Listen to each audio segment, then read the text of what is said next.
remercier particulièrement aussi pour l'intérêt que vous portez à mes travaux de recherche. J'avoue qu'il n'y a rien qui peut flatter autant, ne serait-ce que l'ego d'un auteur, ou du moins celui de quelqu'un qui est très engagé dans la pensée que quelqu'un qui lit en fait, que les lecteurs, que les gens qui tentent de donner une réalité concrète à une idée, à une pensée. Donc c'est avec beaucoup d'humilité que je vais essayer de vous proposer quelque chose aujourd'hui. Peut-être avant de rentrer dans le propos, vous donner un petit peu le contexte de tout cela. C'est à la suite de nombreux travaux sur la question de la subjectivité, pour commencer. L'émergence du sujet, qu'est-ce qu'on entend par la notion de sujet, la notion de sujet qui suppose la question de l'identité, qui suppose la question de savoir ce que c'est qu'être soi.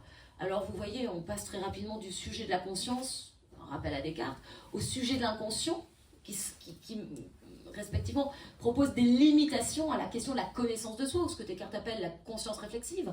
Sujet de l'inconscient remet tout en question la notion d'identité, avec ce propos fort célèbre de Freud, qui rappelle que le moi n'est plus le maître dans sa propre demeure. On croit qu'on est libre, mais en fait on est agi plus qu'on décide d'agir.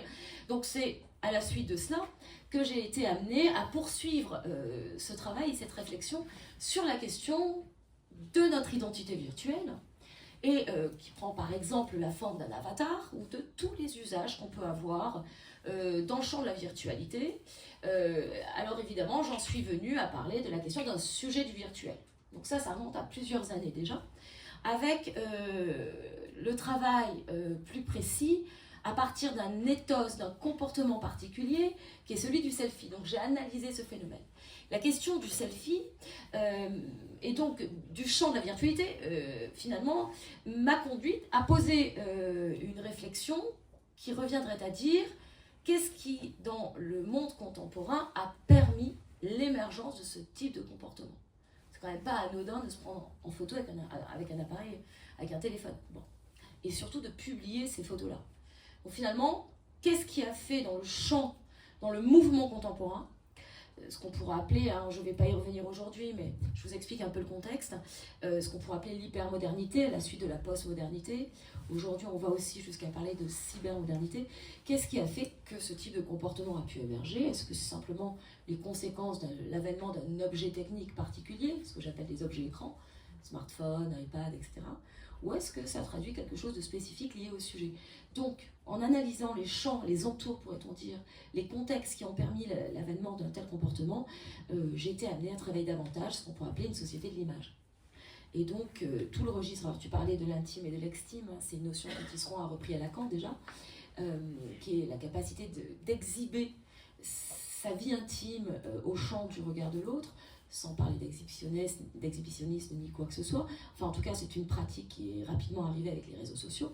Et donc, j'ai poursuivi ces bases de réflexion, toujours dans un registre du champ de la subjectivité, pour poursuivre, pour aller plus loin, une fois que j'avais établi toutes ces analyses-là. Je me suis posé la question de fond, qui restait quand même depuis le selfie. Le selfie est paru en 2016, vous voyez, quand même plusieurs années. J'avais toujours en moi cette problématique, finalement. Qu'est-ce que l'on cherche à montrer quand on s'expose? Qu'est-ce qu'il y a derrière ça? Entre-temps, c'est amplifié la problématique, notamment des influenceurs, pour parler que de cela, mais pas seulement.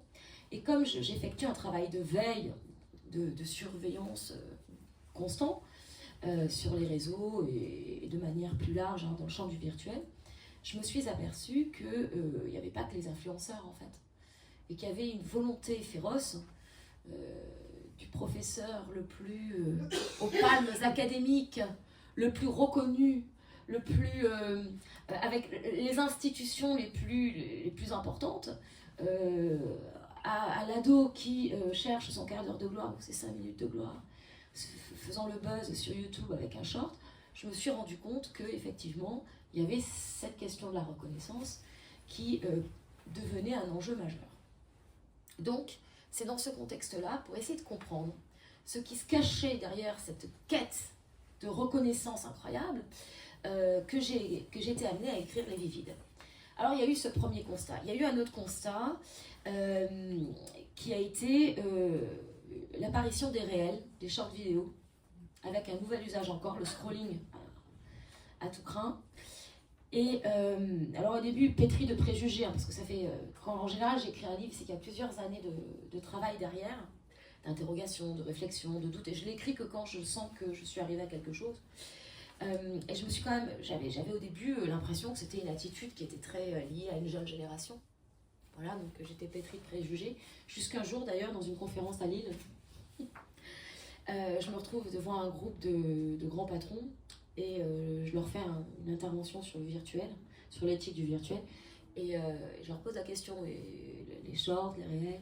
En fait, moyenne d'âge 45-50 ans, et tous pratiquaient assidûment ce genre de comportement. Et puis je suis allée mener l'investigation plus loin, et je me suis rendu compte qu'en fait, évidemment, ça devenait un phénomène de société.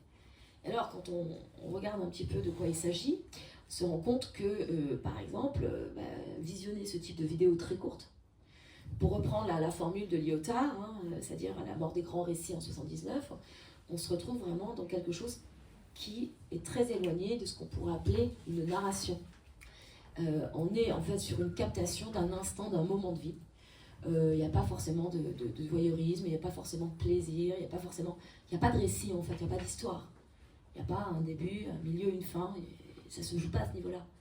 Il n'y a pas non plus forcément quelque chose de croustillant qui viendrait alimenter une forme de jouissance quelconque. Non. Bon, je me suis demandé, mais finalement, quel est l'intérêt de ce type de visionnage, qui d'ailleurs peut durer des heures d'abandon sur le rien. Parce que ça ne dit rien, ça ne montre rien. Ce sont des fragments, des captations, une saisie. Est-ce que c'est une saisie de la vie? Est-ce que c'est une saisie de notre quotidienneté? Est-ce que ça... En fait, non, il y a de tout. Alors, je peux comprendre les blagues, hein. Il y a des shorts qui sont très comiques. Je peux comprendre qu'on peut trouver une satisfaction, un plaisir comique, comme dirait Freud, on peut tout à fait comprendre. Mais pour une grande majorité, voir par exemple de la pâte se renverser dans un plat, c'est tout. Ça restait un mystère pour moi, franchement, j'avoue. Et j'essaie de comprendre, parce que c'est un peu le travail à la fois du philosophe et du psy aussi, hein. On essaie de comprendre les causes, on remonte à une explication des choses, on essaie de reprendre les causes des événements et des phénomènes, et dans ce contexte-là, j'ai essayé de saisir finalement ce que ça pouvait dire. Alors, j'en suis arrivée à me pencher sur cette notion de rien. Finalement, ça ne dit rien, ça ne montre rien, ça ne rapporte rien. Le temps passe, le temps défile, le temps se perd, c'est un temps de non-vie, de non-existence, c'est un temps d'absence. Et j'ai tenté de combiner finalement ces deux éléments. J'ai essayé de comprendre à la fois pourquoi il y avait cet engouement sur le rien, une volonté de consommer du virtuel, de s'absenter de la vie matérielle pour pouvoir s'échapper de quelque chose. Je ne comprenais pas. Et puis en même temps, il y avait cet autre usage d'une volonté de s'exhiber, de se montrer, d'une quête de reconnaissance qui paraissait insatiable. Voilà. Ça a été le contexte dans lequel s'est inscrit une réflexion sur les vies vides. Et donc ce que je voudrais vous proposer pour aujourd'hui, si ça vous va, je voudrais dans un premier temps vous proposer une enquête autour d'un travail sémantique, autour du rien, dans un contexte philosophique, voilà, avec tous les termes connexes qui pourraient avoisiner cette notion-là, dans un premier temps. Et puis, dans un second temps, je voudrais finalement poursuivre cette question de la reconnaissance. Et dans un dernier temps, il sera question de répondre à ces riens, à ces vides qui semblent s'emparer de nous, qui en tout cas semblent vraiment s'accaparer d'une partie de notre monde contemporain. Et comment en sortir? Eh bien, une éthique de la sincérité sera une réponse possible à cette problématique. Est-ce que ça vous va comme pérégrination? Vous allez avoir la patience de m'écouter si je vous propose en partie la lecture d'un texte, ça va aller. Évidemment, on aura un temps d'échange fécond par la suite. Alors moi non plus, je ne connais pas le texte de Victor Hugo par cœur. Je voudrais, à la lecture, donc qui sera une agape, je voudrais que vous entendiez ce texte comme s'il avait écrit en parlant des réseaux sociaux, de Twitter, des anonymes, ceux qui ont donc des pseudos. Voilà, essayez de l'entendre sous ce registre-là. Ceux qui vivent, donc extrait des châtiments, ceux qui vivent, ce sont ceux qui luttent, Ce sont ceux dont un dessein ferme emplit l'âme et le front. Ceux qui d'un haut destin gravissent l'âpre cime, ceux qui marchent pensifs, épris d'un but sublime, ayant devant les yeux sans cesse nuit et jour, ou quelque saint labeur, ou quelque grand amour. C'est le prophète saint, prosterné devant l'arche, c'est le travailleur, pâtre, ouvrier, patriarche. Ceux dont le cœur est bon, ceux dont les jours sont pleins. Ceux-là vivent, Seigneur, les autres, je les plains. Car de son vague ennui, le néant les enivre. Car le plus lourd fardeau, c'est d'exister sans vivre. Inutile, épars, ils traînent ici-bas le sombre accablement d'être en ne pensant pas. Ils s'appellent vulgus, plèbe, la tourbe, la foule. Ils sont ceux qui murmurent, applaudissent, sifflent, coulent, bat des mains, foule aux pieds, baille, dit oui, dit non, n'a jamais de figure et n'a jamais de nom. Voilà, fin de citation. Cet extrait en liminaire me permet de vous donner un contexte particulier. Très rapidement, j'ai été amenée à distinguer deux champs.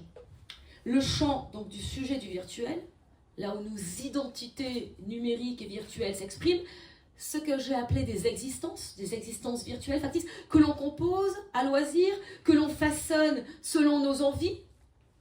On ne va pas évoquer le champ du métavers, mais ça peut vous donner une illustration emblématique. Donc ces existences qui sont illusoires, qui renvoient à une forme d'idéal du moi, pourrait-on dire, sur lesquelles on peut toucher, on peut avoir l'identité qu'on veut, on peut être ce qu'on veut à tout moment. Et j'oppose cela, comme le fait Victor Hugo, exister et vivre, j'oppose cela à la vie dans le sens du bios en grec, c'est-à-dire la vie biologique matérielle. Avec deux contextes particuliers. Les existences, ce sont là où on peut s'échapper à tout moment. Je fais écho au ghosting, par exemple. Ce sont là où finalement on peut être ce que l'on veut, sans aucun effort, sans aucune difficulté. C'est là où il n'y a pas d'enjeu. Je n'ai pas devoir, finalement, je n'ai pas de compte à rendre à personne. Ni à l'altérité, je n'ai pas besoin de faire preuve de respect, je peux être le plus odieux des personnages. Je n'ai rien à faire sous couvert d'anonymat, je n'ai pas de responsabilité. Donc ça, ce sont des existences. Les existences sont la manière que l'on a d'être dans le champ de la virtualité, qui s'oppose à la vie elle-même. À la vie, j'aime bien la notion dure, matérielle. Une vie finalement qui nous rappelle constamment à ses fondements, à ses exigences, mais surtout une vie de laquelle on ne peut se défausser. Une vie finalement qui contient dans ce qu'elle est, comme on pourrait dire classiquement, une part de tragique. La tragédie de la vie elle-même, on ne peut pas y échapper. On est pour mourir, on est condamné par avance. On est confronté à la maladie, au deuil, à la perte, à la mort, à la rupture, aux émotions, aux affects qui nous touchent en permanence. On ne peut pas fuir. On est convoqué, on est appelé. Comme dirait Lévinas, elle nous oblige, la vie elle-même. Les relations charnelles, dans le sens de la chair, près de Michel Henry. On ne peut pas fuir quand on en aurait envie. Ainsi de suite. On ne peut pas tout contrôler. Alors, j'ai fait une sorte de dystopie et je me suis dit, c'est une dystopie, hein, j'espère que dans la réalité ça ne se passe pas tout à fait comme ça. Prenons le cas d'une situation de confinement. On est 8 heures par jour derrière nos écrans, personne seule, coincée dans son appartement. Les seuls lieux de sociabilité sont faits par le champ du virtuel, idem pour son travail. Puis d'un coup, coupure de courant général. Plus de wifi, plus d'internet, plus d'ordinateur, plus rien. Là, le vide. La solitude, le silence, l'angoisse de la vie elle-même. Il ne serait pas tout à fait stupide d'imaginer qu'il y ait une volonté de fuir une vie sur laquelle on n'a pas prise, qui peut être anxiogène, qui est anxiogène par essence. Et finalement, une envie de fuir, d'échapper, à travers une autre possibilité qui désormais nous est offerte, par le champ de la virtualité.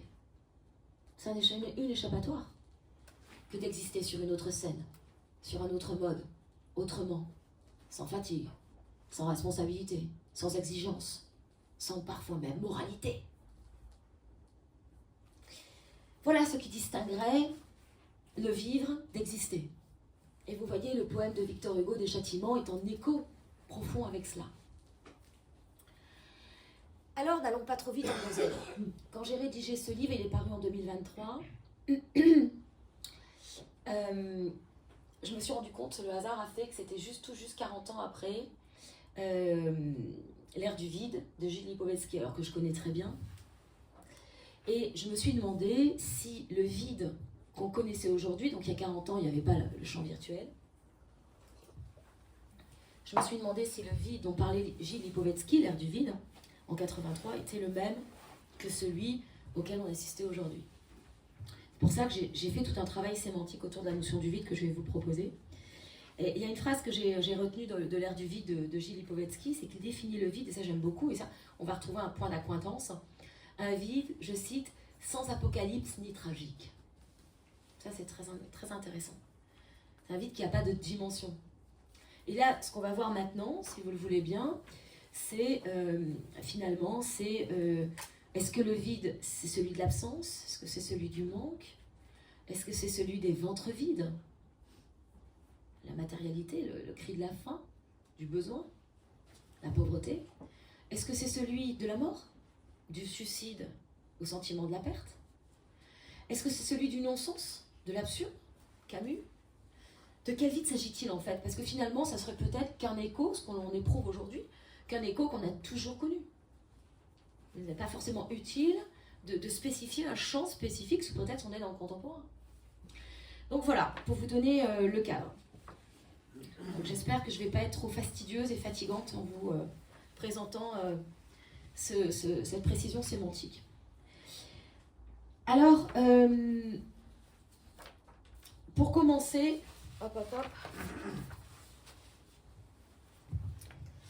Pour commencer, on pourrait parler du rien et du néant.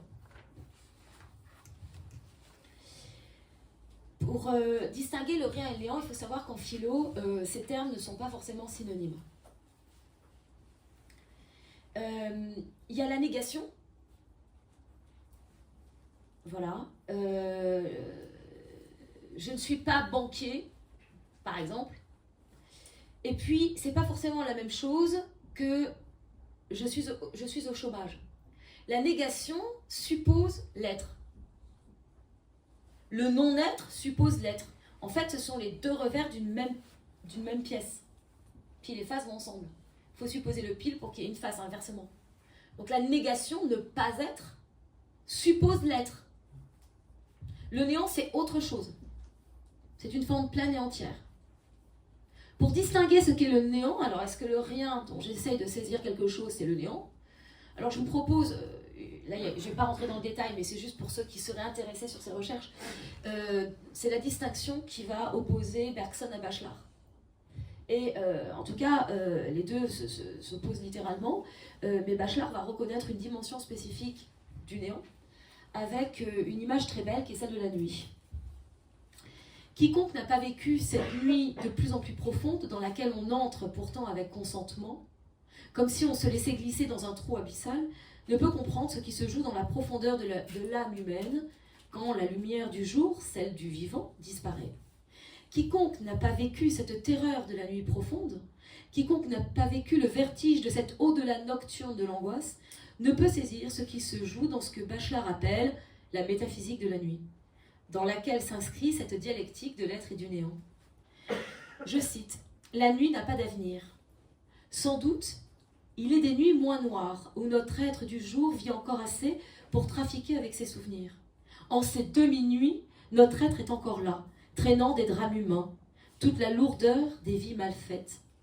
Mais déjà, sous cette vie abîmée, un abîme de non-être est ouvert, où s'engloutissent certains rêves nocturnes. » Fin de citation. Ce n'est pas tant la nuit qui diffracte le sujet au point de l'éclater, au point de l'anéantir littéralement, que le poids de la profondeur de cette nuit qui l'écrase. Là où, comme le dit Bachelard, je cite, « la conscience sans ténèbres ». La perte de conscience qui est aussi une perte de raison, dans la nuit, une impossible lucidité apparaît, un rapt de la pensée, rendant inconcevable tout cogito. Il y a une forme d'irrationalité quand on tombe dans la nuit. Un terme qu'on pourra reprendre chez Ricoeur, que Ricoeur a commenté, c'est ce qu'on retrouve chez les Grecs, la logos, l'irrationnel rationnel. Toutefois, dans le rêve abyssal, n'y a-t-il pas des nuits où le rêveur se trompe d'abîme? Descend-il en lui-même? Va-t-il au-delà de lui-même? Fin de citation. Le rien n'est pas le néant. Bachelard ne s'accorde pas avec Bergson. La nuit est un trou dans lequel on tombe, la rencontre avec un autre néant, là où la raison s'absente, là où le sujet disparaît. C'est intéressant, je n'ai pas tout repris, mais il parle d'un anté-sujet. C'est comme si on avait affaire à l'antériorité d'un sujet, comme si on préexistait avant même d'exister. Dans la nuit, il y a quelque chose de l'ordre de cette absence. Poursuivons. Je vais être laconique sur chaque terme, mais j'ai tout développé dans l'ouvrage, par exemple. N'être rien. Alors, est-ce que le rien, c'est le fait de n'être rien? D'être réduit à néant, on pourrait dire. Alors, évidemment, vous voyez à qui je peux faire référence, si votre mémoire est exacte. Ces gens qui ne sont rien. La fameuse formule d'Emmanuel Macron. Contre les logiques d'évaluation et d'efficacité, contre l'évaluation sociale, l'ubérisation, à force de chercher à devenir quelqu'un, on finit par n'être plus personne. On se souvient de la formule d'Emmanuel Macron, ces gens qui ne sont rien. Ce rien se ramène à l'angoisse de la vie ratée. Dans un contexte où les valeurs d'efficacité, de rentabilité sont dominantes, héritées de la post-modernité, puis de l'hypermodernité. En opposition à cela, on trouve les logiques spirituelles du cœur vide ou du vide du cœur. Or, effectivement, n'être rien dans la logique sociale, se réduire à ce néant, vous savez, c'est la fameuse Rolex de ces gars-là. On a raté sa vie si on n'a pas une Rolex à 50 ans, c'est abject hein, comme définition. Ça traduit ce sentiment-là, ce sentiment d'échec social. Alors, est-ce que le rien dont j'essaie de saisir quelque chose, c'est cet échec social, ce sentiment de ratage permanent, de n'être rien socialement parlant? Alors, cette idée d'être rien, dans le sens où notamment l'a employé Emmanuel Macron, peut s'opposer à une spiritualité du vide. Là, je change encore de registre. Je voudrais vous proposer deux termes en écho l'un avec l'autre, le cœur vide et le vide du cœur. Alors, le cœur vide, j'étais très heureuse, Ludivine, chère Ludivine, en hommage à notre brève discussion dans la voiture tout à l'heure, Ludivine qui a travaillé une partie de ses études sur la médiévale en philo, m'a cité avec beaucoup de bonheur le travail de Maître Eckhart, et on retrouve cette notion, donc dans le mystique rénan du XIIIe siècle, cette notion de cœur vide chez Eckhart. Alors, dans la mystique chrétienne, on peut évoquer aussi la kénose. Hein, la kénose, ça vient de kénosis, ça veut dire vider, se dépouiller. C'est la manière dont le Christ, par exemple dans la Bible, se dépouille littéralement, se vide de ses attributs divins. C'est le moment de l'homme-dieu, voilà, pour vous donner un contexte. Mais j'aime beaucoup cette formule parce que finalement, elle rentre en écho. Le cœur vide dans la mystique chrétienne et le vide du cœur, du côté rien à voir, du côté de la mystique asiatique, du côté de Mishima. Et on est sur deux logiques différentes, de vide du cœur, dans les sens opposés, du côté de la mystique chrétienne. Hein. Alors, juste pour le plaisir, je vous donne la définition de Maître Eckhart. Qu'est-ce qu'un cœur vide, dit-il, donc dans Sermon et Traité? Un cœur qui n'étant pas chargé ni troublé par quoi que ce soit, ni attaché à rien, ne voit nulle part dans le monde son avantage, mais est plongé entièrement dans la plus chère volonté de Dieu, ayant renoncé à la sienne propre. Maître Eckhart va parler de l'abnégation du cœur pur, c'est se soustraire de soi-même pour laisser la place pour accueillir l'infini. Bon. On est dans un registre différent du vide du cœur, qu'on retrouve chez Mishima, dans la mystique taoïste, et qui est bien différente. Finalement, je vous renvoie au très beau texte Mishima ou la vision du vide, écrit par Marguerite Duras, dans laquelle elle va analyser la pratique du seppuku. Le seppuku, on retrouve, c'est dans un terme plus connu, c'est la notion d'harakiri. Et en fait, c'est une mise en scène de sa propre mort, de son suicide, pourrait-on dire, mais dans une logique très particulière, hautement symbolique, où il y a un sabre et une décapitation, donc un sabre dans le ventre et une décapitation. Et donc, c'est quelque chose de très cérémonieux. Et cette pratique-là, de se donner la mort dans un registre extrêmement cérémonial et presque sacré, ça permet de laver l'insulte sociale, le gémou et le géri, pour reprendre les termes japonais, la honte que l'on a pu avoir dans le champ social. Donc c'est pour purger des comportements et retrouver un salut, pourrait-on dire, quand on n'a pas été à la hauteur de ce que la société pourrait attendre de nous. Alors je ne vais pas rentrer dans la logique de Mishima, hein. Mais Mishima, en tout cas, ce suicide-là, hein, c'est un suicide qu'il a très souvent mis en scène dans ses écrits, et aussi dans un film qu'il a réalisé lui-même en 1966. Donc à partir de sa nouvelle qui s'appelle Patriotisme, ça s'appelle Yukuku, ou Rite de l'amour et de la mort, voilà. Et donc il a mis en scène extrêmement souvent ce type de situation, et lui-même l'a pratiqué. Voilà. Donc il faut savoir que Mishima était un homosexuel, hein, c'est très compliqué dans la société avec un père qui était général, je crois, et c'était impossible de pratiquer l'homosexualité dans le contexte qui était le sien. Voilà. Il a une pensée d'extrême droite aussi, tant qu'à faire, autant dire des choses. Enfin, c'est une très belle écriture, je vous laisserai en juger par vous-même. Mais c'est intéressant parce que là, on se pose la question de savoir le vide du cœur au cœur vide, se vider le cœur de toutes les aspirations jusqu'à la conduite du suicide. Est-ce que le rien dont il est question va jusqu'à la question de la mort et la question du suicide? Alors là encore, on va aller plus loin puisqu'on va rentrer du suicide de Mishima. Je voudrais faire un écho à William Styron, qui est l'auteur, peut-être vous connaissez, du Choix de Sophie. Il a écrit aussi un texte magnifique qui s'appelle Face aux ténèbres et qui rend compte de sa dépression pendant de très nombreuses années et des abîmes qu'il a rencontrés lors de ce champ dépressif qu'il a traversé pendant d'années en années et qu'il a fait flirter avec la tentation du suicide en permanence. Et moi, j'aime à distinguer deux choses, c'est un avis personnel.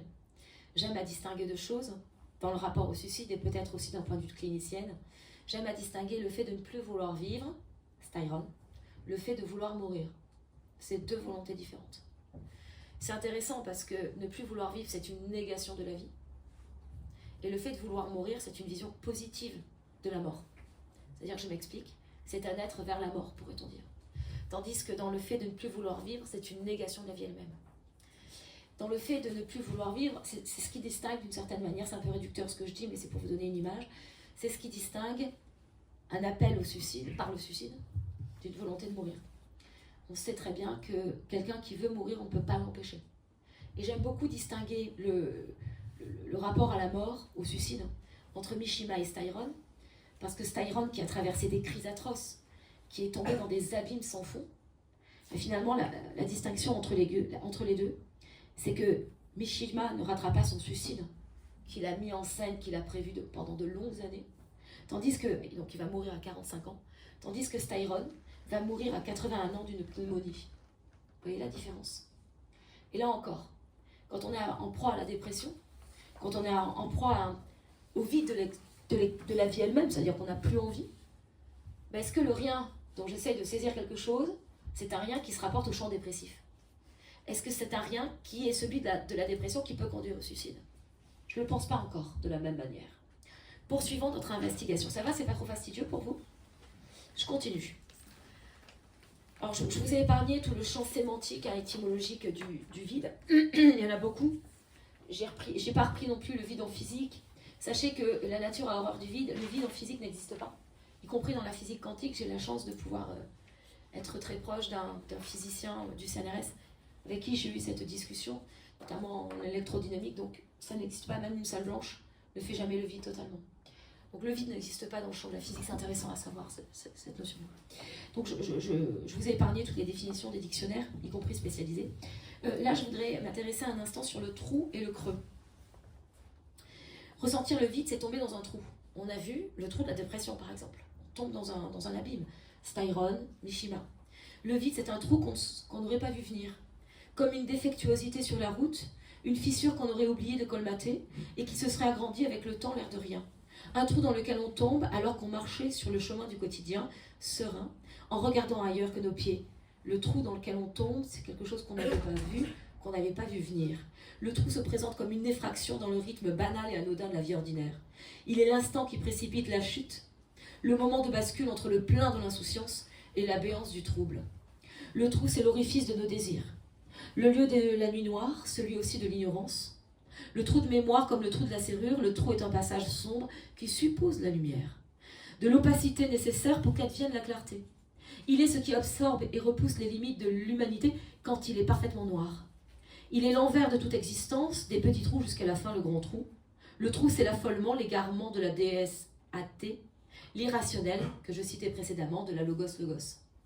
Au début, le trou est un creux, une ligne droite qui se présente comme l'envers d'une boursouflure. De forme incurvée qui serait presque chaleureuse, il donne envie de se blottir en lui comme dans le creux des bras, celui des mains ou celui des reins. Le creux est arrondi et accueille n'importe quelle forme, il est presque rassurant. Mais ce serait oublier que le creux, ce n'est toujours que la moitié d'un trou. À l'image de ce sein creusé dont on a enlevé la tumeur, ou encore du creux de ce ventre dont la maigreur laisse paraître de saillantes côtes. C'est aussi le creux de ses joues marquées si violemment par le souci inévitable de la vie matérielle, par l'abondance des nuits sans sommeil, par l'incertitude terrifiante de l'avenir. Le creux de ses joues, que rien ne pourrait combler, ne fait que s'accentuer avec le temps.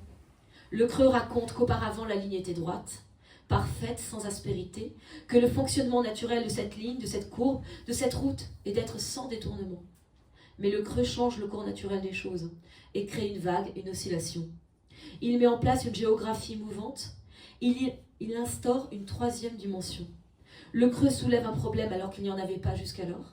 Il s'accompagne d'inquiétudes, venant rompre brutalement avec la sérénité, frapper dans le coin de l'âme jusqu'à forger une autre matière.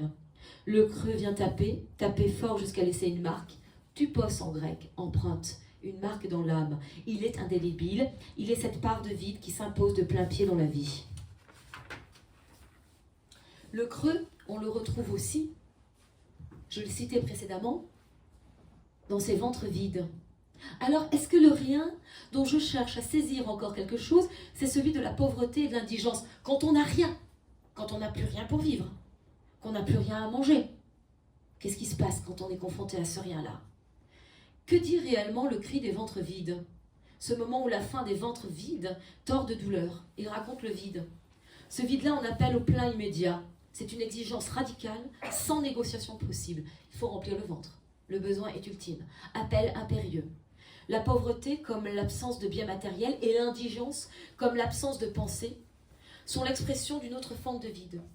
Ainsi, un ventre vide va chercher à tout prix à se remplir. Or, que raconte le combat?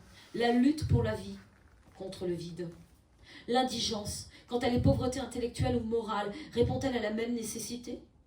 Jusqu'où l'empressement de la satisfaction du besoin peut-il conduire? Jusqu'à la violence? Jusqu'à la destruction? Jusqu'à l'inhumanité et à la barbarie? Cette inhumanité en l'homme? Le cri du ventre vide, c'est le vol du pain de Jean Valjean dans Les Misérables. Je ne vais pas lire le passage parce qu'il va me donner envie de pleurer, à chaque fois je ne peux pas faire autrement. Mais je vous rappelle juste, je vais le faire de tête, l'histoire de Jean Valjean, c'est que c'est un moment où il vit avec sa sœur qui a 7 enfants. Depuis des mois, ils n'ont plus de travail, ils n'ont plus d'argent. Il y a 7 enfants, 7 ventres, ceux des adultes, qui crient famine, qui hurlent de douleur. Il est sans espoir, il ne sait plus que faire, il ne sait plus où travailler. Il va décider à ce moment-là de briser la vitre du boulanger. Et au moment où il va passer la main pour attraper ce pain, pour nourrir 7 ventres d'enfants vides, eh bien, il va se faire attraper. Vous la connaissez, la suite de Jean Valjean dans Les Misérables, devenu forçat, etc.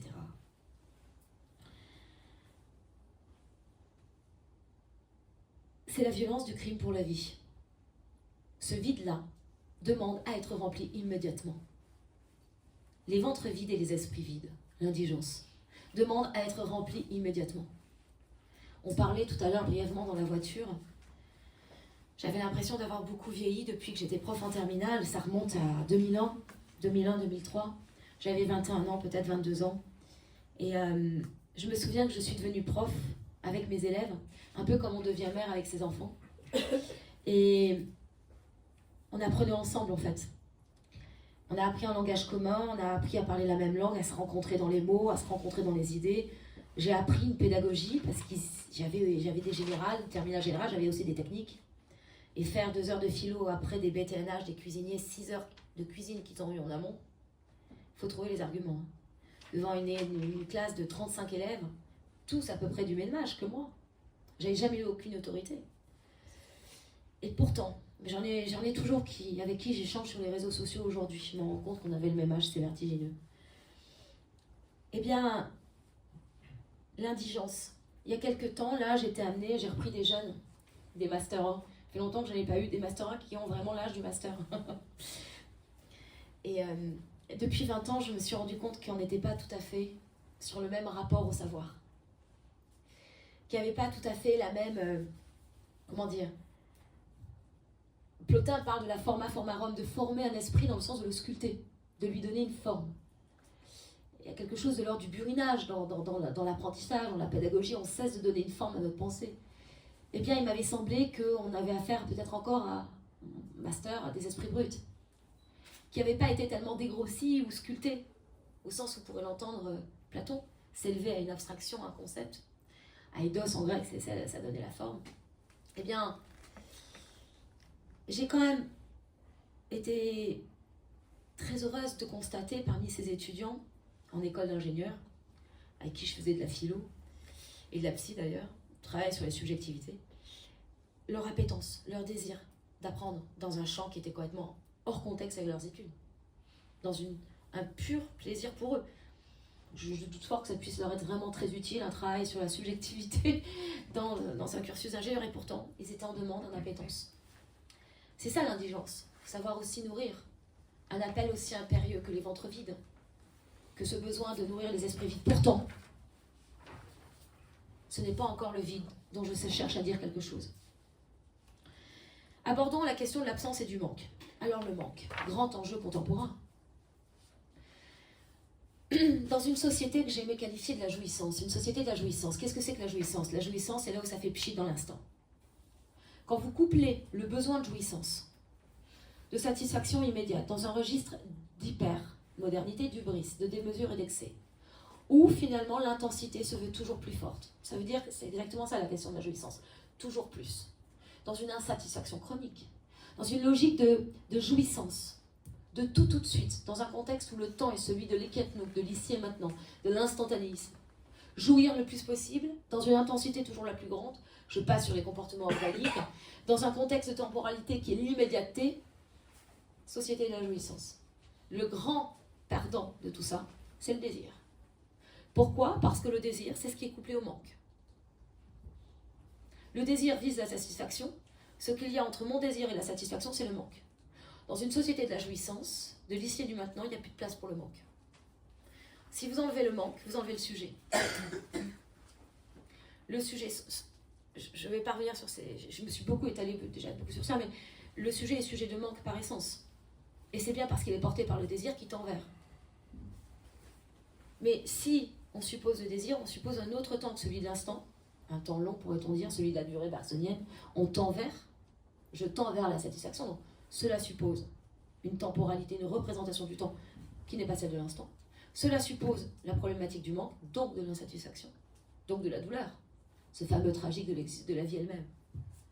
Mais cela suppose aussi de se concevoir comme un être de projet, de devenir. Quand on vit dans un contexte d'Iketnung, d'ici et maintenant, d'instantanéisme, il est plus possible de se positionner en termes de devenir, de projet.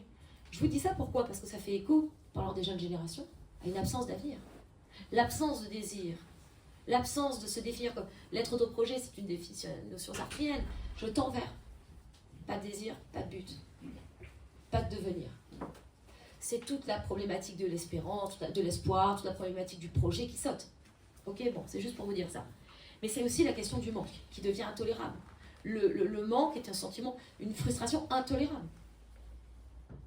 Quand vous avez par exemple Amazon qui va créer ce que j'appelle des passages à l'acte consommateurs par des algorithmes, on est dans une logique de la jouissance. Amazon ou bien d'autres, où on veut être servi tout de suite, appel à ton désir, on veut être satisfait immédiatement, dans une logique toujours plus rapide. Donc ça, c'est vraiment quelque chose qui tue le manque. Alors qu'en est-il ? Le manque, c'est le manque de l'autre, l'absence, c'est le rien de l'autre, c'est sa négation. Poursuivons. Il est de ces vides que rien ne pourrait combler, de ces vides que aucun divertissement ou jouissance ne saurait masquer, de ces vides qui deviennent tout de suite des plaies qui ne suturent jamais. Tel est le cas de l'absence ou du manque. L'absence, ce n'est pas simplement le moment où l'autre n'est pas là. C'est le moment où la présence de l'autre est vécue sous la forme d'une négativité. La présence est le plein de l'autre, l'absence en est le vide. C'est le moment où ce qui me lie à l'autre me fait mal, me fait physiquement mal.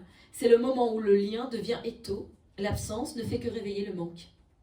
Quand l'absence se fait ressentir, c'est le désir qui se tord. L'absence révèle ce qu'il y a de plus douloureux dans le désir, le manque. D'ailleurs, l'absence ne se remarque que lorsqu'elle est manque. Une absence sans le manque ne serait qu'un oubli. Oublier l'autre, ce n'est pas souffrir de son absence. Penser l'évanescence de l'autre comme une absence, c'est déjà souffrir du manque. L'absence en cela est une déchirure. Elle ouvre une brèche, qui très vite devient un gouffre. L'absence qui est manque peut aussi se mouvoir en attente portée par l'espoir. Mais à la différence de l'attente, qui s'accompagne toujours d'un espoir de quelque chose, l'absence est avant tout l'expérience du vide, et souvent du vide de l'autre. C'est le moment où l'amour ne remplit plus, ce moment terrible où la présence de l'autre nous a désertés jusqu'à laisser un immense vide. Ce n'est plus le creux des ventres vides en attente de nourriture, mais le vide laissé par l'indifférence, une indifférence mortelle qui nous ferait regretter un instant d'être encore vivant sans l'autre, le deuil, la perte, le vide de l'autre, l'absence radicale. Ce n'est pas l'attente, c'est le rien, c'est la négation. Mais là encore, c'est un rien tragique, presque métaphysique. Ce n'est pas le rien du scrolling, ce n'est pas le rien du contemporain. Alors, je vais passer sur le fait que le vide n'est donc pas la mort. La mort est une dimension tragique, métaphysique, ultime. On pourrait passer une vie à écrire sur la mort, sur le sentiment de l'absence, sur le manque, sur tout ce qu'on veut. Ce n'est pas ça. J'ai terminé mon propos en parlant de l'indifférence. Il me semble qu'on se rapproche là, de quelque chose qui serait plus proche de ce vide contemporain dont j'essaie de saisir quelque chose. Indifférence et insignifiance. Je hais les indifférents. Je crois, comme Friedrich Hebel, que vivre, c'est résister.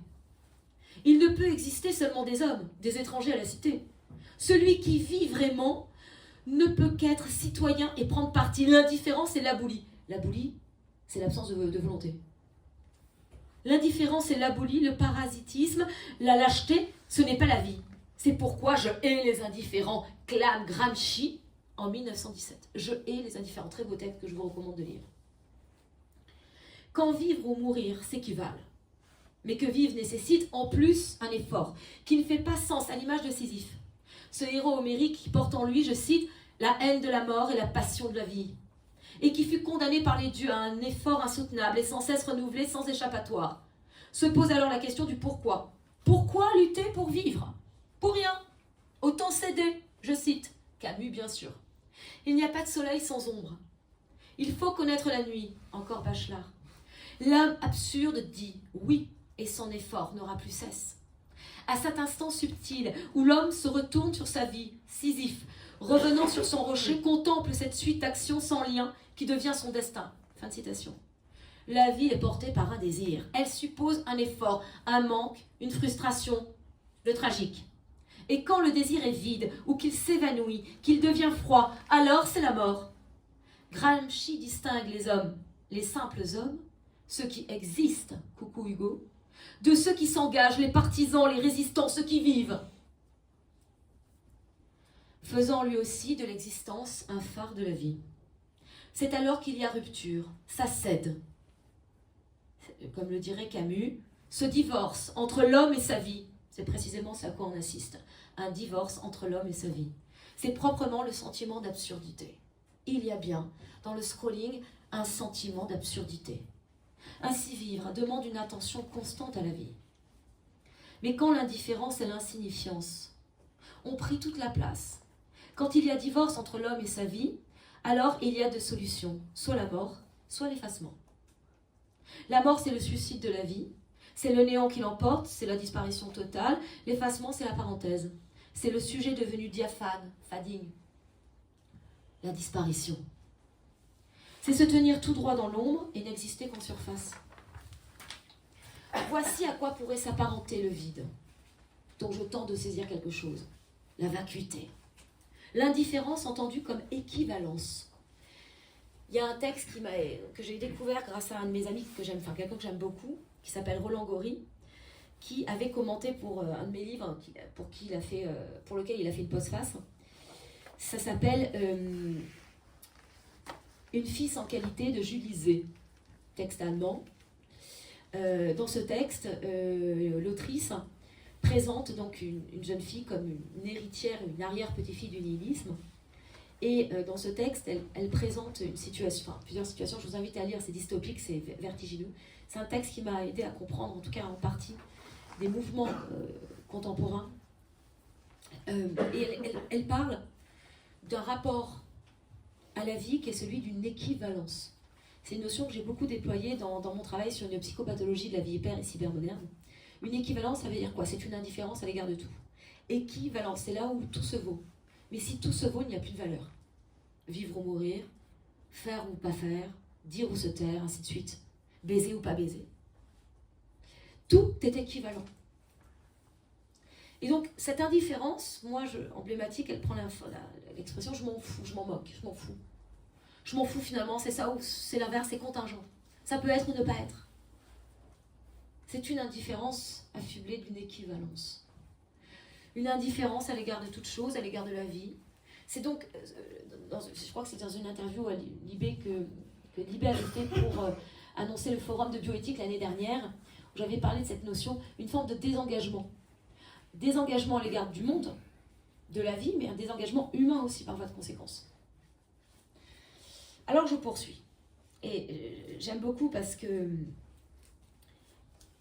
ça rejoint une forme d'absurde, mais il ne faut pas oublier que le théâtre de l'absurde, la littérature de l'absurde, s'inscrit dans un mouvement esthétique, dans un mouvement de revendication, dans un mouvement politique. Là, c'est à rien sans enjeu, une vacuité, une contingence. Le vide que je tente de saisir est donc celui d'une absence sans absent, de l'attente sans objet, une attente de rien. Il est un temps qui s'absente, aussi glaçant que le silence, dont je rappelle que c'est le vide de parole, et qui place le sujet sous vide, littéralement. Ou encore hors de tout lieu, de tout temps. Le vide dépouille, coucou la kénose, il est mis à nu comme mis à terre. Et quand on tombe dans le trou du vide, on ne s'y habitue pas. On se laisse glisser, jusqu'à ne plus rien ressentir. Apathie, apathéienne, ni joie ni peine, on survit comme un condamné à mort défoncé par la lucidité. Alors on devient indifférent à tout, indifférent à la vie. Le vide des vies vides, c'est la vacuité, l'indifférence comme équivalence. Rappelez-vous les derniers mots de Sisyphe de Camus. Horrible. Il faut donc imaginer Sisyphe heureux. J'ai rajouté le donc. Alors, la question c'est comment en sommes-nous arrivés là? Ça va, vous avez encore un peu de jus parce que là j'ai fait que le diagnostic. Hein. Ça va, j'ai un peu de temps encore? Merci beaucoup. Ouais, je vais prendre encore 20 minutes, ça va aller? Bon. J'ai essayé de comprendre. Comment est-ce qu'on en est arrivé là? Quel pourrait être... Alors j'ai un super schéma que je vous montre comme ça de loin. Je vais essayer de vous l'expliquer. D'où est venu ce sentiment de vide? Alors pour moi, c'est pas simplement la question, évidemment, de l'arrivée du numérique. Pour moi, c'est juste la conséquence. C'est-à-dire que c'est le point d'acmé. Mais ça remonte beaucoup plus loin. D'ailleurs, il y a une période dont on est obligé de se souvenir, qu'on doit convoquer, c'est notamment avec Nietzsche, à la fin du 19e, le nihilisme. Le nihilisme, c'est quand même l'ère du rien, de la négation, du néant. Donc, qu'est-ce qui fait que, comment pourrait-on expliquer qu'on est arrivé à ce sentiment particulier de vide, qui pour moi est donc bien différent de ce qu'on a pu connaître jusqu'à aujourd'hui, mais qui a des causes. Alors, je vais expliquer 5 causes qui ont donné lieu à 2 grandes révolutions et qui ont eu des conséquences. Ok? Les causes. Tout d'abord, l'avènement de vide idéologique. Alors, idéaux comme des idéaux, c'est la mort des idéaux. En fait, c'est un contexte spirituel et politique. Pour dire les choses très simplement, l'Occident est tombé dans une forme d'immanence. Donc là, je vais passer très vite dessus. En ce qui concerne les grands paradigmes, ce qu'on pourrait appeler une Weltanschauung, une représentation du monde. Classiquement, en Occident, on a le référent chez les Grecs, c'est la nature, forme de transcendance. Pendant la chrétienté, 15 siècles, c'est Dieu, monothéisme. À l'époque des Lumières, c'est la raison universelle. On a 3 grands référents de transcendance. Puis, au 19e siècle, advient, à partir d'ailleurs du 18e, les grands courants athéistes, Feuerbach, etc., on va tomber dans un rapport au monde qu'on appelle de l'ordre de l'immanence. En clair, on part de l'homme et on y reste. Donc là, vous imaginez qu'il y a eu une chute atroce. C'est la perte de la transcendance et du sacré. dans le champ de l'Occident, entraînant un sentiment, alors j'aime beaucoup un sentiment d'immanence, ce qui fait que emblématiquement, ça prend la forme de ce qu'on appelle, alors malheureusement avec l'existentialisme, l'être jeté. C'est très belle quand même, qui arrive à Heidegger, bon je ne vais pas citer Heidegger, mais on va dire c'était Sartre. Je ne citerai plus jamais Heidegger, vous savez très bien pourquoi, voilà. Mais cette image de l'être jeté, c'est quand même très emblématique de ça. Un être jeté, c'est un être seul, l'être Léon de Sartre est tout à fait ça, jeté dans le monde, sans lien. Quel qu'il soit, ni spirituel, ni avec la communauté, ni rien. C'est un être isolé, on a suffisamment reproché ça à Sartre. Mais emblématiquement, l'immanence, c'est un être jeté. Responsable de tout, il se fait lui-même, de sa responsabilité même, etc. Ce vide spirituel a entraîné aussi un vide politique, avec l'avènement jusqu'à propaganda, hein. Bernheim, neveu de Freud, qui déjà, alors évidemment, 2 guerres mondiales, je ne vais pas revenir là-dessus, mais quand même, la barbarie, c'est le néant, l'autodestruction, l'inhumanité en l'homme, enfin bref. Puis l'avènement, pour ne parler que de ça, de la politique show, la fameuse société du spectacle de Debord, les situationnistes qui vont dénoncer cela, finalement, où tout, parlant de sincérité, tout n'est que facticité, tout n'est qu'illusion, tout est fait que dans un but de créer l'adhésion, de convaincre ou d'endoctriner. Donc la politique show, qui, l'image de soi va remplacer l'idée d'un bien commun. Il y a un gap au niveau politique entre le souci aristotélicien d'un bien commun, d'un bien vivre ensemble, et l'avènement, alors ça on va voir en conséquence, de l'individualisme, où le sujet est au centre, tout puissant, totalement responsable, dont la liberté est au centre. Il y a un gap quand même. Ensuite, deuxième cause, le vide social. Donc le contexte du capitalisme, la libéralisation des marchés, caractéristiques sociales et sociétales de la cybermodernité, les logiques d'efficacité, de rentabilité, les réifications du sujet, j'en passe et des meilleurs. Le vide qui a entraîné un vide collectif lié à l'individualisme, et donc notamment avec une absence d'utopie. Donc finalement, ça, c'est une conséquence aussi des pertes de transcendance. Les dimanches vides, hein, alors évidemment, je me suis inspirée du Principe Espérance en 2 ou 3 volumes, 2 volumes, moi j'en ai eu que 2 en tout cas, de Ernest Bloch, qui a inspiré le Principe Responsabilité de Hans Jonas. Très beau texte pour comprendre, c'est un très beau texte de sociologie en amont de la postmodernité. Je ne comprends pas qu'il ne soit pas plus cité, ce texte, il est complètement tombé dans l'oubli, hein. Bon, c'est très dense. Et le déficit de l'imaginaire dans la culture de loisirs, pour prendre que ces exemples-là, où on assiste à un vide social. Donc finalement, ça fait plus champ social. Les communautés remplacent le collectif. Le vide éthique, bon, je ne vais pas m'étaler non plus sur cette idée-là qu'on retrouve chez Hans Jonas, qui fait écho aussi à un vide de liberté qu'on trouve aussi bien chez Hegel que chez Hans Jonas. Donc durcissement des normes morales, avec notamment la présence, l'avènement d'une métaéthique, mais absence de normes transcendantes. Voilà. Le vide intime, là aussi encore une désubjectivation du sujet, course effrénée à la réalisation de soi. Ça, c'est toutes les grandes idées de la postmodernité, la quête du bien-être et du plaisir, la quête du bonheur à tout prix, la quête de la réussite, marchandisation des corps, production des jouissances, consumérisme à tout craint, entraînant solitude et oubli de soi, le renforcement du développement personnel dans le but de faire de l'identité, de l'ipséité, hein, on va dire, du rapport à soi, quelque chose qui doit rapporter, qui doit être rentable, je dois être heureux, comme un impératif catégorique hyper moderne, ça entraîne paradoxalement une vraie réflexion éthique sur soi. Le souci de soi dont on entendait par exemple, commenté par Foucault, mais des Grecs, on en est loin. Le tragique vide. Vivre répond à une certitude tragique qu'on ne veut plus. Occultation de la dimension tragique de l'existence, de la vie elle-même. Et enfin, le vide numérique. Qui nous offre une proposition inédite où désormais on peut posséder ce don d'ubiquité entre vivre matériellement, par le corps, et exister en même temps sur une autre scène. Et cela entraîne 2 révolutions, je le disais tout à l'heure. Deux révolutions que j'ai appelées Deus ex machina, l'avènement donc d'un monde technoscientifique fondamental, notamment la question du numérique, et Homo Deus, coucou Harari, je me rappelle, Homo Deus, en fait l'homme-dieu, qui emblématiquement symbolise la révolution hyper individualiste, avec les pleins pouvoirs. L'homme au centre de tout est capable de tout sans limitation. Et ça, c'est exacerbé dans le contexte du numérique. Les conséquences, je ne vais pas développer, donc de ces deux révolutions. Les conséquences. Alors, j'aime beaucoup l'idée des mondes numériques parce que finalement, on ne peut pas penser la révolution numérique sans penser le contexte social dans lequel elle se déploie. C'est vraiment un mouvement global.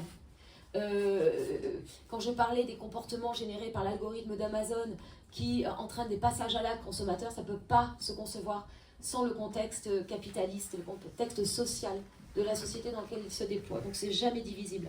Donc les conséquences, c'est un sujet vide de sa substance, évidé, évidemment. Donc désubjectivisé, désubstantialisé, identité éclatée, diffractée, liquide, dirait Bauman encore. Sentiment donc de l'errance et de l'égarement, des sujets errants. Ça fait penser aux hikikomori, vous savez, bon je ne vais pas développer ça non plus. Ces adolescents qui errent dans des champs internet, qui sont incapables de retourner dans la vie sociale. L'errance transforme des sujets en zombies, pourrait-on dire. Ça fait penser à Jean-Marie Leclésio, qui a développé cette image dans Déluge, à la silhouette faible et maladroite qui ne marche pour rien, qui ne pourra pas s'en aller coincé, prisonnier. Dans des dénis d'identité, dans des pluri-identités, mais finalement sans identité. Un désir vide, la phanésis que je citais tout à l'heure, la disparition du désir. Dans un temps vide, l'Iketnung, c'est vivre dans l'instant, mais l'instant n'a pas de dimension. La mathésis, science unique et normative, a remplacé la métaphysis. Les liens vides, finalement, une société hyper individualiste, c'est une société qui engendre de la solitude et de l'isolement, en toute conséquence de cause. Un des grands enjeux de notre société contemporaine. Donc, très difficulté énorme à faire des liens les uns avec les autres, à refaire société en somme. Et les pathologies du vide, que j'ai largement développées, sur lesquelles je ne reviendrai pas. Comme par exemple, ça peut être le binge drinking, l'alcoolisation à haute dose, très vite, le plus vite possible, les logiques de défonce, qui n'ont pas pour but de rapporter de la satisfaction, de la jouissance, qui ont juste pour but de se défoncer. Je vous invite à commenter, je le fais souvent dans un séminaire sur l'addiction à Sainte-Anne, le film de Wittenberg en 2020, Drunk. Vous avez 3 formes d'alcoolisation. Vous avez le binge drinking en ouverture, vous avez un alcoolisme classique, je ne vous raconte pas la fin si vous ne l'avez pas vu, et vous avez les autres protagonistes qui sont dans une forme d'alcoolisme pour un jeu. Ça pourrait être, ça pourrait ne pas être. Typiquement, en écho de cette forme de pathologie du vide, sans but précis, c'est un pari comme ça, on s'ennuie. J'ai appelé ça l'anthropologie du vide, voilà, qui marque ainsi l'entrée de l'Occident dans un champ dépressif en réaction à une perte conséquente, la transcendance. Donc il y a une sorte de formation réactionnaire qui s'est mise en place et qui nous a balancé dans ce type de comportement. Alors évidemment, face à ça, cette formation réactionnaire a entraîné une tentation toujours plus grande, et comment ne pas y céder, et ça c'est un vrai problème, une tentation toujours plus grande de pouvoir exister plutôt que vivre, notamment dans le champ de la virtualité. Quand vous avez des gamins qui sont biberonnés, moi j'en ai un, il a 10 ans, c'est encore pas le cas, mais je suis confrontée à ça, quand il voit qu'on peut avoir on peut avoir une popularité, mais pas seulement une popularité, on peut avoir de l'argent, on peut avoir une place dans la société, simplement en faisant une vidéo qui va être relayée des milliers de vues jusqu'à être sponsorisée, donc à gagner de l'argent, il y a un pouvoir par la notoriété qui est très facilement accessible par n'importe qui. C'est l'histoire d'un clic, où le moi devient une marchandise dont on peut faire l'autopromotion sans distributeur, sans personne intermédiaire, que l'on peut vendre à loisir et qui rapporte gros. Comment vous allez lui dire, dans un tel contexte, où ChatGPT ou Google est capable de faire des recherches, de vous répondre, qu'il faut apprendre à écrire à la main, quand tout est dicté et transformé en lettres, en 30 secondes, sans effort. Quel est l'argument pour lui apprendre, pour lui dire qu'il faut qu'il retienne cette table de multiplication? Quel est l'argument? Quel est l'argument? Je ne l'ai pas. Alors vous êtes déçus, tout ça pour rien? Non, on va continuer quand même. Mais c'est un vrai problème. Donc effectivement, abordons maintenant, brièvement, je ne vais pas trop m'étendre, la fabrique des existences vides. Pour vous donner un exemple. Quels sont les représentants des existences vides? Les influenceurs, certains politiques, qui n'hésitent pas à faire le buzz pour exister sur la scène médiatique, exister sur la scène médiatique? Combien sont capables de raconter des conneries simplement pour faire le buzz? C'est Hanouna, vous avez vu le succès qu'il a eu quand même auprès des jeunes générations. C'est Onfray, voilà, qui n'a pas peur de faire de la polémos, de la polémique, peut-être s'éloignant de la vérité philosophique au sens littéral. Qui sont les représentants des vies pleines? Travailleurs, patriarches, vous savez, Victor Hugo, ceux dont le cœur est plein d'un grand amour, d'un but sublime. C'est les propos de Hugo. Moi, je pense toujours, les anonymes, les travailleurs. Moi, je pense toujours, parce que c'est des étudiants que j'ai eus pendant 20 ans, les infirmières, les aides-soignantes, je pense à elles, parce que c'est vraiment un public que je connais très très bien. Enseigner l'éthique depuis 20 ans, l'éthique médicale, la philosophie pratique, comme on dit. Mais quand vous avez, par exemple, 1h30 de RER, 3 changements, ça veut dire un RER de métro pour arriver au boulot, pour faire votre poste, parfois de nuit, parfois le matin très tôt, pour pouvoir faire des toilettes toute la journée, vous avez 30 lits à changer, des lits souillés, avec de l'agressivité, des regards, aucune reconnaissance, que vous rentrez le soir, que vous êtes une maman solo, que vous devez encore vous occuper de vos gamins, que vous êtes tiraillé en permanence, vous n'arrivez pas à vous coucher tellement vous êtes accablé par la fatigue. C'est pas eux qui ont un problème avec les vies vides ou les existences vides. C'est pas eux qui ont cette problématique-là. Parce que là, il y a quelque chose d'un appel, du plein, d'une urgence à la vie, le ventre vide, pour résumer, qui fait qu'on n'a pas affaire à ce genre de problématique. Mais pour nos jeunes générations, comment peuvent-ils faire le distinguo? Vous êtes bien d'accord qu'en tant que parents, en tant qu'enseignants, on ne va pas leur créer des problématiques matérielles volontaires. Mais on ne va pas non plus attendre que la vie nous convoque au pied du mur. Ça veut dire quoi quand la vie, dans sa matérialité, nous convoque au pied du mur, dans le deuil, la perte, le rejet, la souffrance? On ne va pas provoquer ça, on ne va pas attendre cela non plus pour leur transmettre. Pourquoi il y aurait un intérêt à se battre pour la vie plus que pour les existences factices? Pourquoi il y aurait un intérêt à nous engager dans le fait de vivre plutôt que de s'échapper dans des existences factices? Alors, avant de répondre à ça, j'en viens à la question de la reconnaissance. Il y a quelque chose qui nous tient par ces existences virtuelles, c'est la reconnaissance entendue comme popularité, comme starification, qui n'a rien à voir avec la gloire telle qu'elle pouvait être prônée, notamment, on peut la retrouver chez les Romains, avec les hautes valeurs vertueuses. Ça n'a rien à voir avec ça. Ce ne sont pas les honneurs, c'est la popularité, la célébrité dans ce registre-là. Aujourd'hui, n'importe qui peut devenir célèbre. Je l'ai dit, n'importe qui. Ce n'est pas le fait, une conséquence d'un fait exceptionnel. Je vais être brève, mais c'est très important de comprendre ça. Il y a deux choses. Je distingue la lutte pour la reconnaissance, on va le voir tout de suite. Évidemment, je m'appuie sur les travaux d'Axel Honneth, de la course pour la reconnaissance. Je vais développer. Avant cela, vous dire, primum, vous avez Ricoeur, pour ne parler que lui, parce que lui a beaucoup travaillé sur la question parcours de la reconnaissance, mais Ricoeur rappelle un fait philosophique qu'on connaît depuis quand même plusieurs décennies. J'ai eu la chance de bien connaître Paul Ricoeur. Bon, voilà. Donc Ricoeur va... je pense à ça parce qu'il a traversé le siècle. Vraiment. Il a été l'un des premiers à traduire Edith Stein, l'empathie, enfin bref. Gadamer aussi, je crois. Et Ricoeur va rappeler un point fondamental. J'aime beaucoup cette idée de besoin de reconnaissance. On a besoin d'être reconnu pour exister. C'est ce qu'on appelle l'intersubjectivité. J'existe à travers le regard de l'autre. Ça passe par un regard, ça passe par une parole. Si je dis bonjour à quelqu'un qui ne me répond pas, je peux me poser la question de savoir si j'existe vraiment. Est-ce que tout, comme dirait Descartes, n'est pas un grand rêve? Le regard de l'autre me confirme dans ma propre existence et sa parole me confirme dans ce que je suis. Le lien à l'autre, l'intersubjectivité, la reconnaissance, ma reconnaissance en tant que sujet, passe par l'autre. Le sujet n'existe pas seul. On est toujours pris dans le fil, le maillage de l'intersubjectivité, coucou Husserl. Ce qui avait échappé à Descartes. Donc, j'ai besoin. C'est un besoin fondamental. Je parle de ce besoin en tant que sujet. J'en parle dans tous les champs. Dire, nommer, c'est faire exister, disait Parménide. Quelque chose que vous ne nommez pas ne peut pas exister. Une couleur que vous ne pouvez pas nommer ne peut être conçue. Rien ne fait l'économie d'une parole. Je vous le dis en tant que philosophe, en tant que psy aussi, peut-être surtout. Rien ne peut faire l'économie d'une parole. Une parole fait surgir le sujet. Ne pas regarder, ne pas nommer le sujet, c'est le rendre égal des choses. c'est le réduire à néant. De ce point de vue-là, la reconnaissance est fondamentale. Elle n'est pas à être mise en question. Deuxième point, la lutte pour la reconnaissance.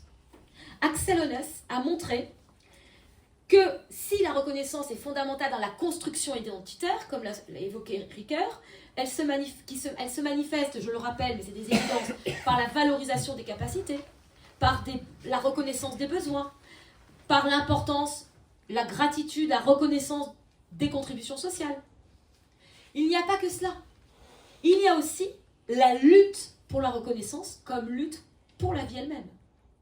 C'est une lutte acharnée, équivalente à celle qui peut se jouer entre la vie et la mort.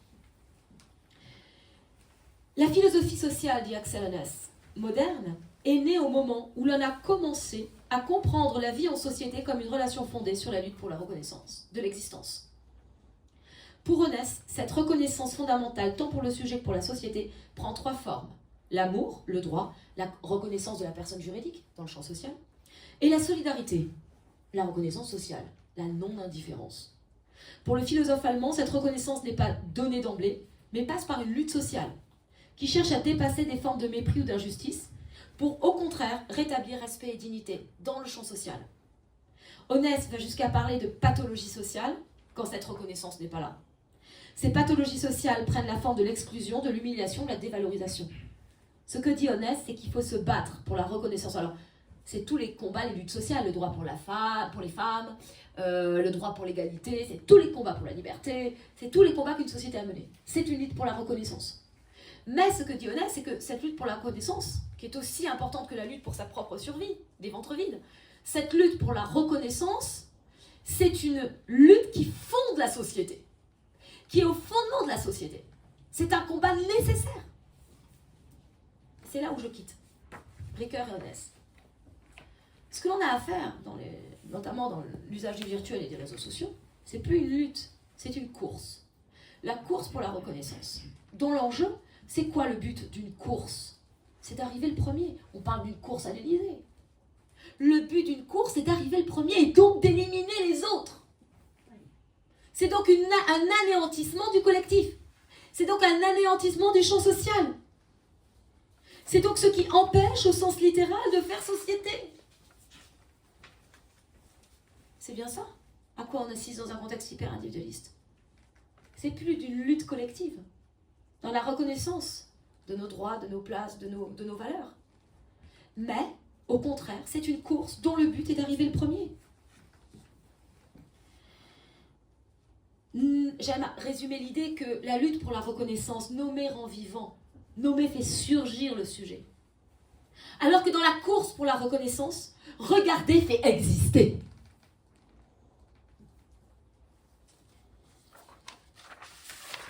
Si Honneth démontre que la lutte pour la reconnaissance est au fondement de la société, que Ricoeur rappelle qu'elle est au fondement du sujet, j'estime que la course pour la reconnaissance entraîne des formes de désubjectivation. L'avènement d'un sujet vide, évidé de sa substance et de fait devenu incapable de lien, de faire société. C'est un champ destructeur pour le champ social contemporain. L'enjeu est donc aussi politique. Alors, question, monsieur, que vous aviez posée en liminaire, il me semble, je crois que c'est vous. Au fond, que cache précisément ce besoin de reconnaissance? Je ne pouvais pas éviter cette question. Et pourquoi est-il si insatiable?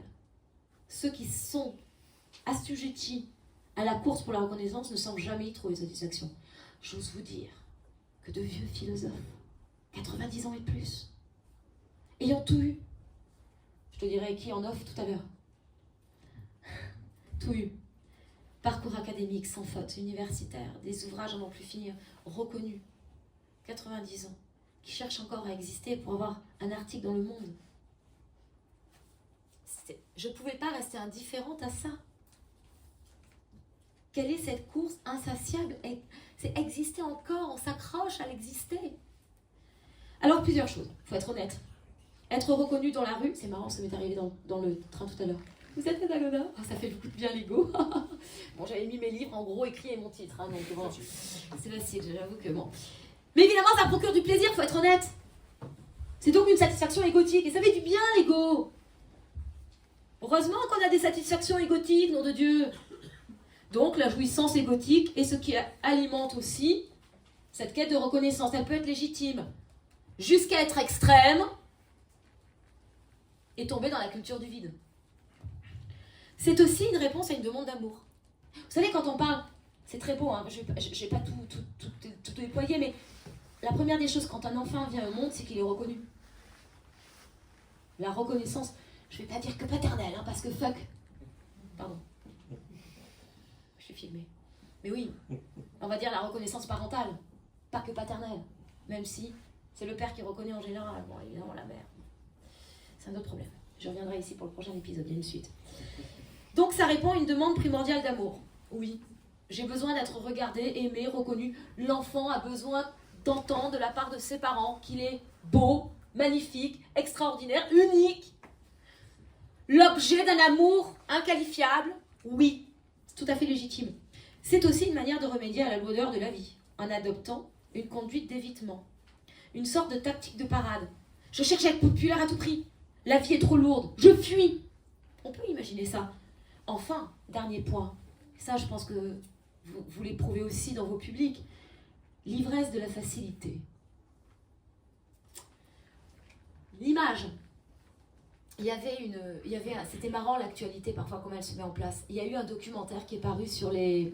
Alors, je ne réduis pas ma pensée aux influenceurs, c'est juste emblématique, évidemment, c'est un exemple que l'on peut tous comprendre.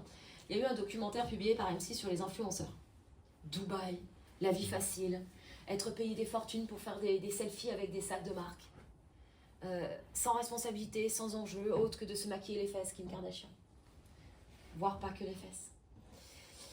Bref, et puis en contraste, il y a eu ce débat avec Rachel Keke, je crois que c'était à l'époque, à l'Assemblée nationale à l'époque, sur la retraite. Et elle avait lancé aux députés, combien d'entre vous ont déjà eu l'expérience personnelle d'un travail pénible ? Vous légiférez sur quelque chose que vous ne connaissez pas. Alors c'était marrant parce que pour moi c'était emblématique, ces deux univers, des vies vides et des existences faciles. Il y a l'illusion, en tout cas, de la facilité, de vie sans effort, sans enjeu, sans responsabilité, dans cette quête de popularité, où on n'aurait pas besoin, comme dirait Jean Valjean, de gagner son pain, au sens littéral. Donc, la question qui se pose maintenant, et j'ai bientôt fini, vous avez bien résisté, la question qui se pose maintenant, c'est que faire ? Que faire ? Concrètement parlant, quel discours, quelle position, quels étoiles, quel comportement adopter face à nos enfants, face à cette jeune génération qui est tombée immédiatement, je crois qu'on est passé à la génération bêta là depuis 2025, qui est tombée directement dans un monde où ce clivage entre vivre et exister est emblématique. Nous, notre génération, bon, on n'est pas tous le même âge, mais enfin pas mal ici, on a connu, c'est venu après, on a le choix d'une certaine manière, mais eux, qui n'ont connu que ça, quel discours leur tenir ? Alors voilà, je vais vous faire une proposition. Retour à la vie vive. C'est joli parce qu'en anglais, vivide, c'est la vitalité, vivacité. Donc il y avait un jeu de mots dans mon titre, pour ceux qui ne l'auraient pas remarqué. Donc qu'en est-il de ce sujet divisé, clivé en permanence entre vivre et exister, au point de renoncer à tous ces idéaux pour 5 minutes de gloire ? On n'est plus au quart d'heure d'Andy Warhol. L'accélération. Les logiques des cœurs sincères et des vies dures ont-elles encore leur place au milieu de ces existences vides et de ces sujets en errance ? Qu'est-ce qui peut nous sauver de l'abîme, de l'indifférence, de la vacuité, de la nuit ? Qu'est-ce qui peut nous sortir de la nuit dont parle Bachelard ? De ce néant où le sujet s'absente. Alors, 4 propositions. Le retour au Thomas Sign, ce qu'on appelle classiquement en philo l'émerveillement, l'étonnement.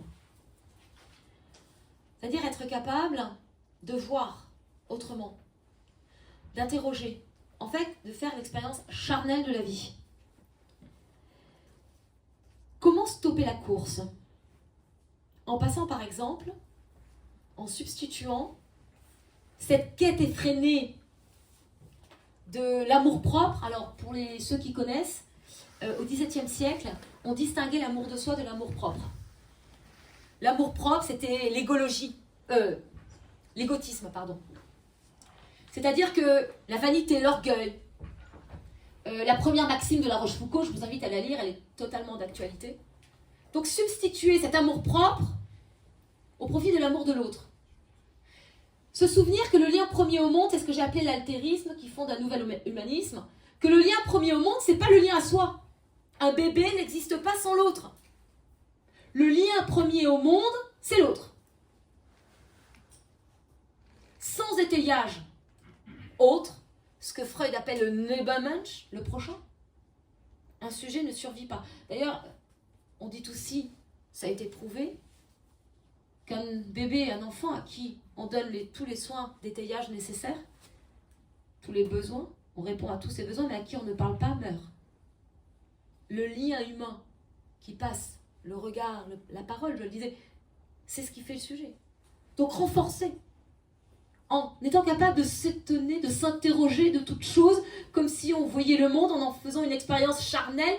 Bref, le corps y a sa part, et pour beaucoup, remettre de la corporité, de la matière, dans le lien premier au monde. Le deuxième rapport, c'est le deuxième principe, qui sont les principes mêmes de la philosophie. L'étonnement, premier acte de philosophie. Tiens, pourquoi? Ce que font très bien les enfants, mais après, oublient de le faire. Tiens, maman, pourquoi y a-t-il des étoiles dans le ciel? C'est Héraclite, ça. Un jour, j'en parlais à mon fils. Bah oui, pourquoi? Il y a le jour après la nuit. Et il m'a répondu, il y a la nuit après le jour aussi, hein, maman? Oui, certes. Pourquoi? Ils le font. Ce regard premier du monde. Ce regard enfantin qui porte la curiosité, qui suppose le savoir, la connaissance, l'expérience, l'engagement dans le monde. Premier point. Deuxième point, l'humilité. Humus, même étymologie, humain. L'humilité. Savoir qu'on ne sait pas tout, savoir qu'on est un être clivé, un être fait de manque, constitué sur le manque, qu'il ne faudrait pas chercher à combler, fait d'ignorance, la part manquante, la vulnérabilité, la possibilité du plein. Reconnaître cette part de manque, de vide, pour accueillir la possibilité du plein. Se souvenir qu'on est un sujet imparfait. À l'heure de la toute-puissance numérique, algorithmique, du formatage, de l'uniformisation, du conformisme, de l'écriture comme ChatGPT par exemple, ça fait du bien de savoir qu'on est un être de manque, de vulnérabilité, d'imperfection, d'ignorance, que le langage comme l'écriture est pulsionnel, et qu'en cela il est unique. L'amour de la vérité, bah oui, à l'heure des fakes, mon Dieu que j'ai pu écrire sur ça, qui est quand même la vocation du philosophe, tendre vers, a priori, du philosophe, tendre vers la vérité. Alors pas que la vérité mathématique, hein. La vérité au sens métaphysique, au sens d'aletheia. Soulever le voile de l'être, laisser apparaître une vérité qu'on ne peut jamais embrasser en totalité. Réfléchir aux transcendantaux, tendre vers qu'est-ce que le bien, qu'est-ce que le vrai, qu'est-ce que le juste, qu'est-ce que l'être, qu'est-ce que le beau. Avoir ce souci de vérité, la porter en soi comme une évidence. Le souci de la vérité, c'est aussi, en posant la question par exemple de savoir ce qu'est le bien, c'est remettre au cœur de la société, du vivre ensemble, la notion de la philia, au sens d'Aristote. Le lien à l'autre. La philia suppose le bien. La philia, c'est vouloir faire du bien à l'autre. Et si on est tous amis les uns les autres, qui veut faire du mal à son ami? Ça paraît évident. Remettre ce lien social au cœur de la cité, avec une réflexion, une fondation. Remettre le bien, au sens collectif, pas au sens moral, au sens aristotélicien, pas au sens kantien, au cœur de la cité. Et je termine par cette éthique de la sincérité. Alors, qu'en est-il de cette éthique de la sincérité? L'éthique de la sincérité, pour être brève, elle repose sur 3 grands piliers, qu'on retrouve d'ailleurs ici en partie. Donc là, juste pour résumer, le Thomas Zayn, l'émerveillement, l'importance de la question, du pourquoi, l'interrogation du monde, le regard, l'humilité et le souci de la vérité sont les 3 grandes vertus du philosophe. Être philosophe, c'est porter en soi ces principes-là. Une éthique de la sincérité peut se définir à partir, donc elle repose sur 3 grands piliers, le courage, l'humilité et l'engagement. Le courage, oser être soi, avoir le courage de ses convictions. L'humilité, se rappeler qu'on ne sait pas tout, qu'on ne peut pas tout savoir. Et donc forcément, cette éthique de la sincérité c'est pas une éthique de la transparence, ça ne peut jamais être radical. On ne peut montrer que ce que l'on possède, et on possède seulement qu'une partie de soi, de la connaissance de soi. Et troisième enjeu, c'est le troisième pilier, c'est l'engagement. Comment puis-je être en lien avec le monde si je ne m'engage pas totalement avec le monde? Comment puis-je établir des relations vraies, sincères, avec l'autre si je ne suis pas moi-même? Partons de là. Ça biaise le champ. Faut-il encore avoir le courage d'être soi vis-à-vis de l'autre, vis-à-vis du monde? C'est un grand enjeu à l'heure justement des existences factices virtuelles, des masques, des filtres, je cherchais le terme. C'est un grand enjeu d'avoir le courage d'être soi. C'est une grande lutte, c'est un grand courage aujourd'hui. Alors la sincérité, c'est quoi? La sincérité se définit comme le fait d'être en adéquation avec soi-même. Elle suppose donc le fait de savoir ce que c'est qu'être soi-même, dans les limites que je viens d'évoquer. Faire et en faisant se faire, disait Jules Lequier, philosophe breton du 19e que Sartre a pillé. Faire et en faisant se faire. On est en instance d'être, on n'est jamais achevé.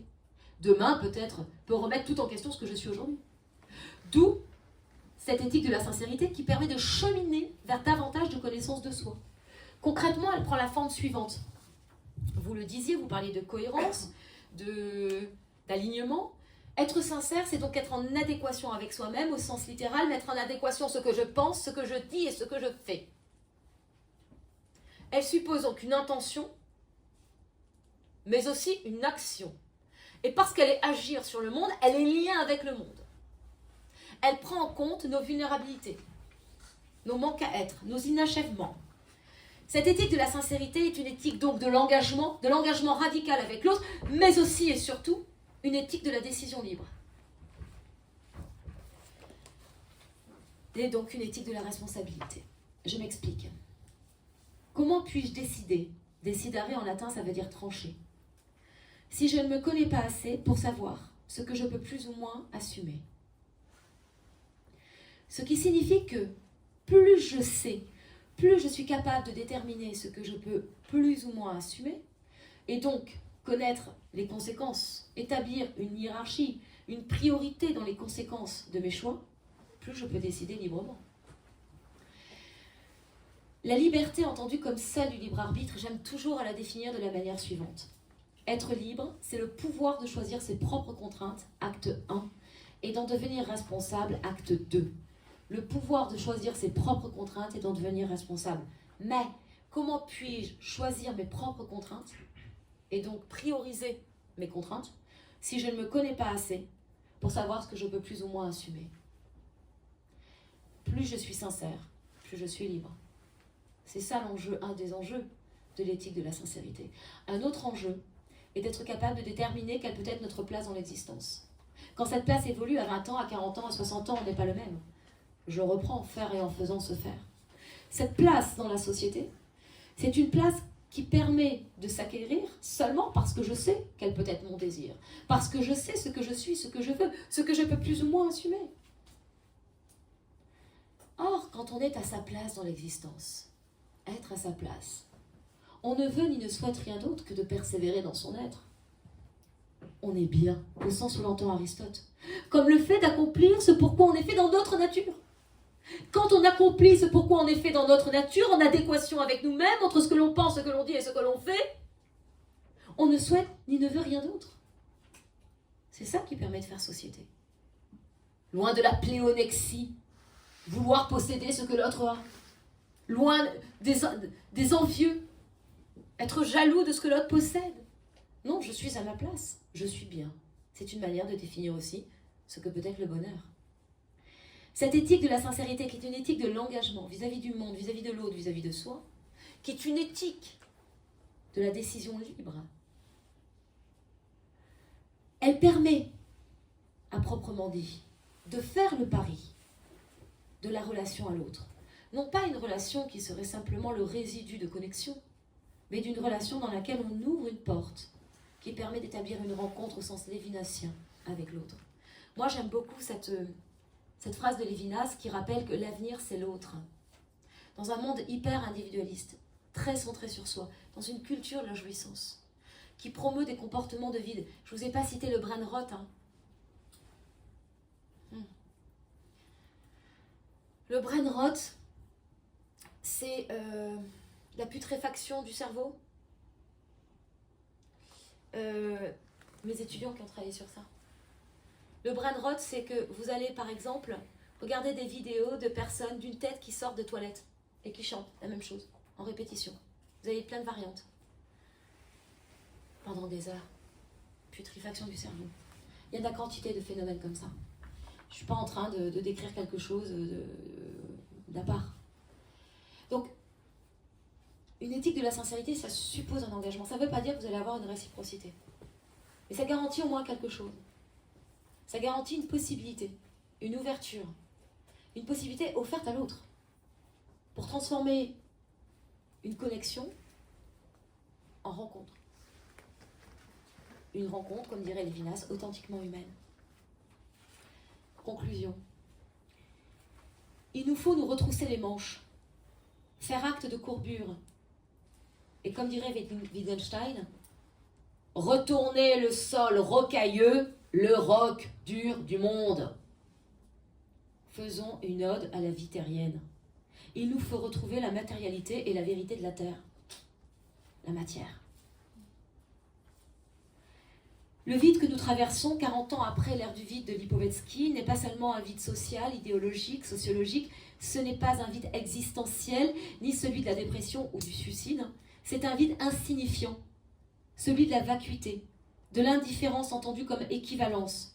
Fait de rien, ça ne fait rien. Peu importe, je m'en fous. Qui s'additionne et qui ronge peu à peu tout le reste. Des vides contagieux aussi, qui se répandent au fil des réseaux. Ce vide contagieux et diffus nous place en face de plusieurs vérités. Vivre, c'est dur. Le sol rocailleux, le roc dur du monde, c'est matériel. On ne peut pas y échapper. Ça oblige à une vérité de soi, on ne se défile pas. Les yeux dans les yeux, le regard, le goût de l'autre.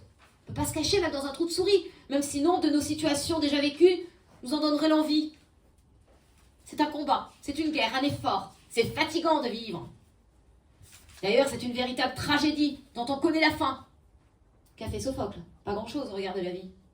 Vivre, c'est fatigant à l'extrême et c'est gratuit. Ça rapporte rien. Vivre, c'est toucher la terre, se blesser encore et encore, en avoir jusqu'au cou, se salir les mains et les pieds, être recouvert de boue, pleurer d'avoir les bleus plein les jambes, des ampoules plein les mains, pleurer de douleur et de fatigue, de courbure et de pliure, pleurer de se sentir vivant parmi les vivants, pleurer de joie. Vivre, c'est cultiver la terre, humus, humanité, en nous. Or, peut-être qu'aujourd'hui, la seule manière que l'on a de s'en sortir, de sortir de ces mécanismes d'évitement, sans cesse répétés par peur ou par lâcheté, c'est de nous comporter en philosophe. Quand est philosophe celui capable d'engagement sincère? Dans ce monde de rencontres authentiques avec l'autre, de tous nous comporter en philosophe, de tous avoir le courage de l'humilité, de nous battre à nouveau pour la vérité avec la force des lèvres, du cœur, des bras, comme le disait Aragon. De tous nous lever, et comme un seul homme, imposer au cœur des rapports sociaux et politiques la puissance et la reconnaissance de la filia. D'imposer au sein de notre société humaine, pour nous comme pour nos enfants, une éthique capable de nous prémunir, une bonne fois pour toutes, des dangers d'une sociabilité en pleine mutation, une éthique de la sincérité en somme, qui n'est autre que celle de la liberté et de l'engagement. De tous se lever et relever les manches, d'y aller avec la sueur sur le front et de renverser le vide par la vérité. Parce que nous comporter en philosophe, c'est surtout nous comporter en homme. Parce que, pour être tout à fait homme, il faut encore un peu plus et un peu moins qu'être homme. Le philosophe est l'homme qui s'éveille et qui parle. Et l'homme contient silencieusement les paradoxes de la vie. Parce que pour être tout à fait homme, il faut être un peu plus et un peu moins qu'homme, chuchote Merleau-Ponty, parce que pour être tout à fait humain, il faut avoir le courage de vivre sans jamais avoir la certitude d'exister. Je vous remercie.